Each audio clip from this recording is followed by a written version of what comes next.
the back of my house for another day of fun cooking. I think we're at like day 50 or so of the quarantine. In Spanish, my wife tells me la cuarentena, la cuarentena. Apparently that means 40 days that we've been shut. I told her it's more, so anyway, cuarentena, that's what we're doing. Anyhow, I thought we would do Moroccan chicken, rotisserie style, on our grill. Keeps us out of the house, we're at the pool, enjoying ourselves. Let's start with the dry rub.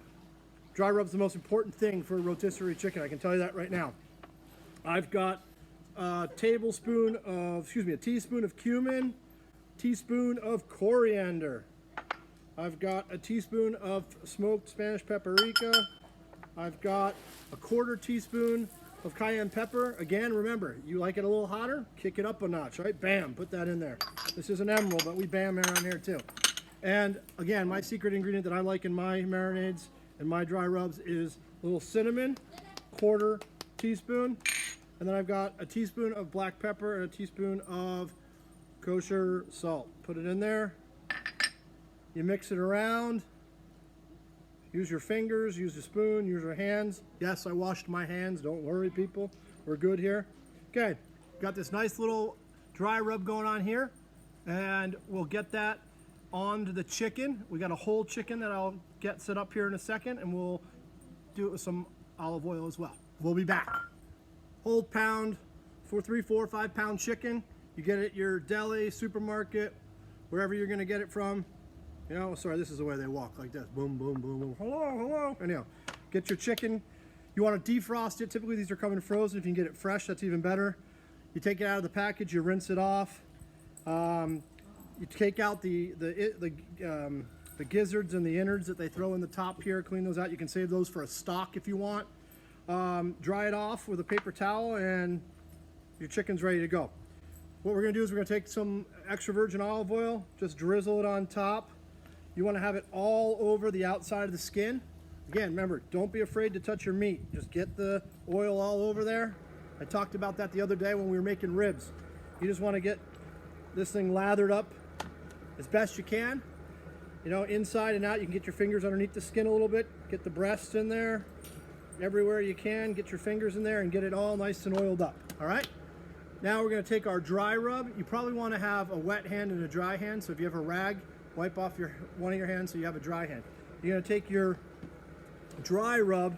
Again, we're looking to get full coverage of all the outside of the chicken. Wings, legs, everything you can get. All right? Back and front. Remember, you got to flip that bird. You got to get the tummy. You got to get the shoulders, the back, the legs, the wings. You know, if you feel like you're not getting good adhesion, you know, give it a little bit more olive oil. You know, maybe you didn't get all those little tucked away spots that you wanted to get on the first go around with the oil. Again, rubbing that chicken, getting it all massaged in. You want to get all these great spices blended into the chicken. You got an opportunity to get your hands in there underneath the skin again. Throw your fingers underneath the skin there. Stick some of the great marinade, some of this dry rub up inside, and get it all nice and ready to go. This is what you're looking for. You want to get this bird fully covered. We're going to let it sit for about 15 to 20 minutes in the refrigerator while we're getting our grill heated up. We'll get our rotisserie set up, and we'll be ready to go. We'll be back. All right, we're back. Chicken has been sitting in the refrigerator for 15 minutes. We need now to use some butcher string and tie this bad boy up. We want to make sure we're getting him tied up so he doesn't get away, you know? All right, so here we go. You're going to start at the back. You're going to take your string, let it out. You want to make sure you get those wings in the back here. See those little wings right there? Huh? Wee, wee, wee. There you go. Want to make sure you get those wings in there, right? Okay, you're going to tie these in. Just make a bow, right? Tie it off. Give it a twist so it holds its tightness, and pull. Okay, perfect.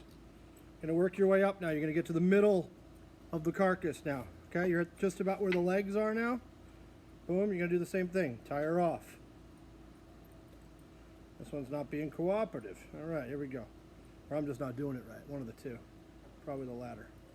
Okay, Here we go. Oops, I pulled too hard. Here we go. Here we go. Oops, I pulled too hard. Here we go. Oops, here we go. Oops, here we go. Oops, I pulled too hard. That's can be an occupational hazard, so be careful. All right, the chicken is now tied off. As you can see, we're ready to go. Now I've picked up this attachment to my grill. This is the motor here for the rotisserie, along with the rotisserie pole, and then I've got the two fasteners on each end, one there, and then we'll have another one to fasten at the end of the chicken to bolt it into place. You can see here that we've got our back heat along the wall that will be used part of the rotisserie process. We're also going to keep on the side burners at each of the two corners, and then leave the middle burners either on low or off, depending on how things are going and the amount of heat that you're generating. But this is the setup that you're looking for at home. At the grill, I've got the chicken here ready to go. See, there's a little bit of extra spice rub here. You can just take that on there at the last minute and get it all pushed into your meat. Okay? You're going to slide the chicken through the cavity, right like that.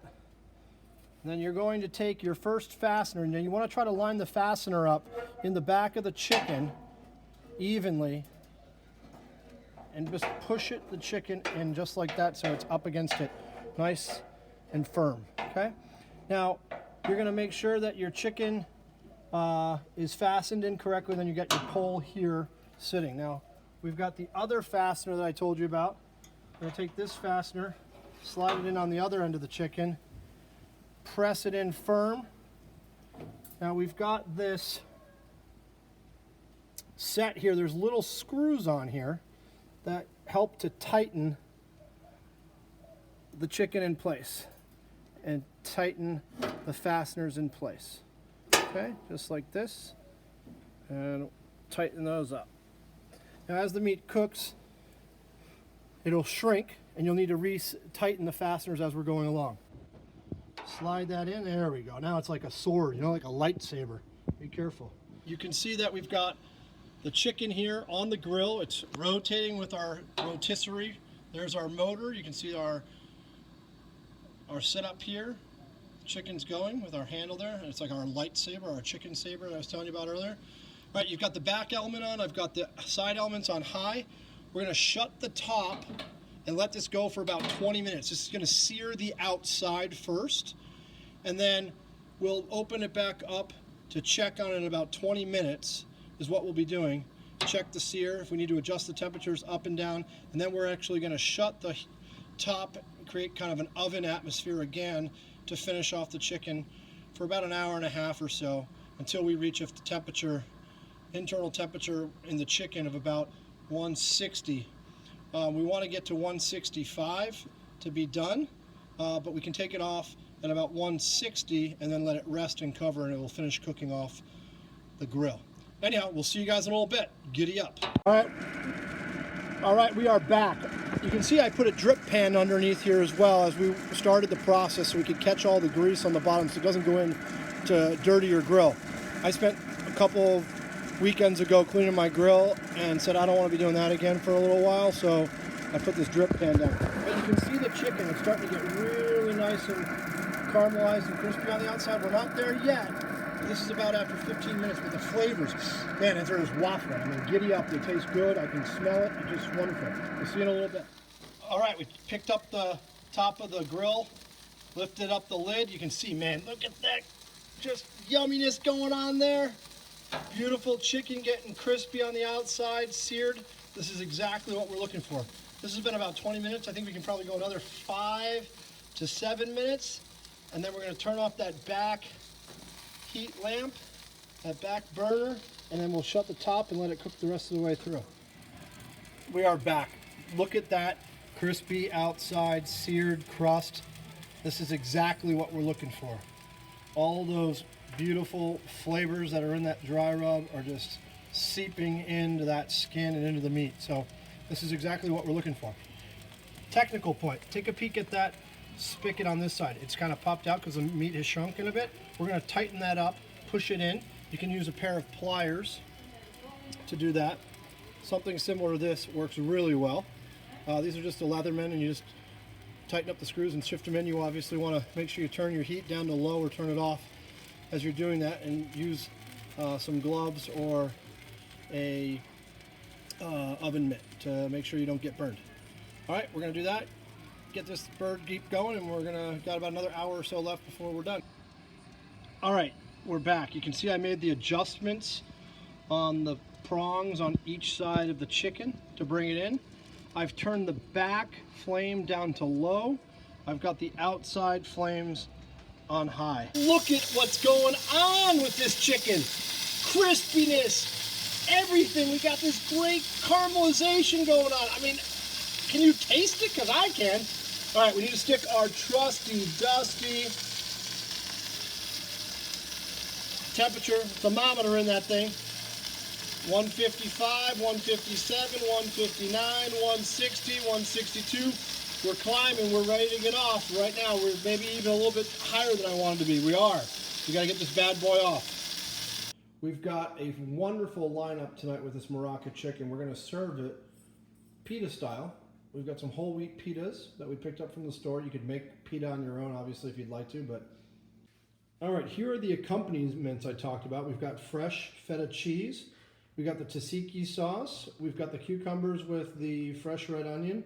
This is actually in a lemon vinaigrette, so it's a lemon juice, salt, pepper, olive oil, and then we've got some nice iceberg lettuce. I mentioned that you could use iceberg. You can also use romaine, and then we've got some fresh diced plum tomatoes. We've got it ready to go. Let's give it a bite and see how it goes. Oh my God. Just bursting with flavor. You got the chicken moist with the wonderful cumin taste, along with the coriander, with the great citrus taste of the vegetables that you've got in here, the tomato, the fresh cucumber, and then finishing it off with that queso. Just wonderful. We'll see you soon.